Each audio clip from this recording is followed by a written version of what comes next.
Hello दोस्तों, स्वागत है आप सभी का हमारी एक और न्यू स्टोरी में। अगर स्टोरी पसंद आए तो वीडियो को लाइक कीजिए और हमारे चैनल को सब्सक्राइब कीजिए। चलिए वीडियो शुरू करते हैं। एक बार की बात है, एक गांव में एक पति पत्नी रहा करते थे। उनकी शादी को 10 से 12 साल हो चुके थे, लेकिन उनकी कोई भी संतान नहीं हुई थी। वह ऊपर वाले से प्रार्थना करते थे कि हे भगवान, हमें भी कोई संतान दे दो। वे दोनों ऊपर वाले का दिन रात व्रत रखते और उनसे प्रार्थना किया करते थे। एक दिन ऊपर वाले ने उन दोनों की सुन ली और उनकी शादी के 15 साल बाद उन पर एक प्यारा सा बेटा हुआ।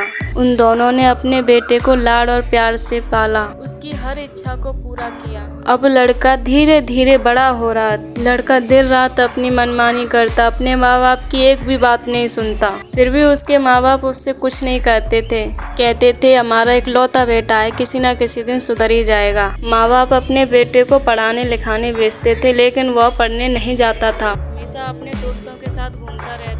यह देखकर उसके माँ बाप को बहुत चिंता होने लगी। वह महादेव से प्रार्थना करने लगे कि हे प्रभु, हमारे बेटे को ठीक करो, इसका दिमाग सही करो। अब लड़का 25 से 26 साल का हो चुका था। वह अपने बिना माँ बाप की मर्जी से शादी कर आ गया। उसके माँ बाप यह देखकर चौंक जाते हैं कि हमारे बेटे ने हमारी बिना मर्जी की शादी कर ली। उसके माँ बाप ने उसकी शादी को भी मंजूर कर लिया। वह लड़का अपनी बीवी के साथ मिलकर अपने माँ बाप को दिन रात ताने सुनाया करता था। उस लड़के की बीवी ने उन दोनों का खाना भी बंद कर दिया।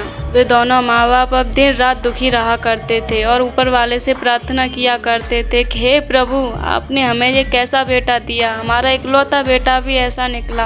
अब हम कहाँ जाएं, कैसे रहें। अब एक दिन ऐसा भी आ गया कि उन दोनों के बेटे ने उन्हें घर से भी निकाल दिया। अब वे दोनों माँ बाप रोते रोते वृद्धाश्रम पहुँच जाते हैं और वहीं पर रहने लगते हैं। अब उन दोनों पति पत्नी पर भी एक बेटा हो चुका था। अब वो भी अपने पिता की तरह धीरे धीरे बिगड़ैल बनता जा रहा था। अब वो भी अपने माँ बाप की नहीं सुनता था। उनका बेटा भी धीरे धीरे बड़ा हो चुका था। वो लड़का भी अपने बाप की तरह एक लड़की को भगाकर अपने घर लेकर आ गया और उससे शादी कर ली। यह देखकर उसके माँ बाप का दिल टूट गया। उस लड़के के बाप को अपने दिन याद आने लगे कि मैंने कैसे अपने माँ बाप को सताया था, कैसे उन्हें सताया और कैसे उन्हें रुलाया था। एक दिन मैंने उन्हें अपने घर से निकाल दिया। वही चीज मेरा बेटा मेरे साथ कर रहा है। अब उस लड़के के बाप को अपनी करनी पर पछतावा हो रहा था कि मैंने क्यों अपने माँ बाप को अपने घर से निकाल दिया। जिस तरह से इतने लाड़ प्यार से मैंने अपने बेटे को पाला और इसने मेरे साथ ऐसा किया। मेरे माँ बाप ने भी मुझे इसी तरह से पाला था और मैंने उनके साथ इतना बुरा किया। अब उस लड़के के बाप को अपने किए पर पछतावा हो रहा था।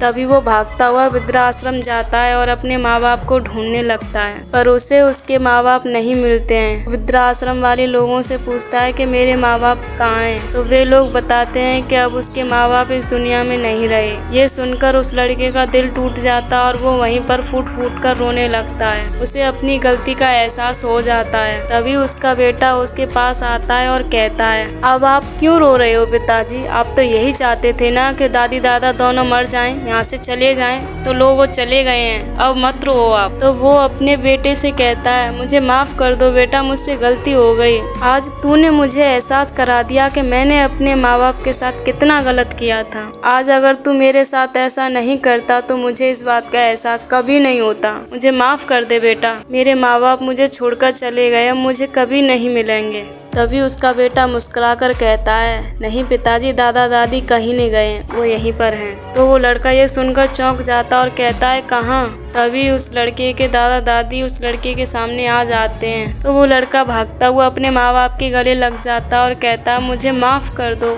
आज के बाद ऐसी कोई गलती नहीं होगी। तो वे लोग मुस्कुराते हैं और कहते हैं, कोई बात नहीं बेटा, सुबह का भूला शाम को अगर वापस आया तो उसे भूला नहीं कहते। वे सभी लोग मुस्कुराते हुए अपने घर चले जाते हैं। दोस्तों, ये थी हमारी कहानी, जैसी करनी वैसी भरनी। आपको वीडियो कैसी लगी? वीडियो अच्छी लगी हो तो वीडियो को लाइक कीजिए और हमारे चैनल को सब्सक्राइब कीजिए।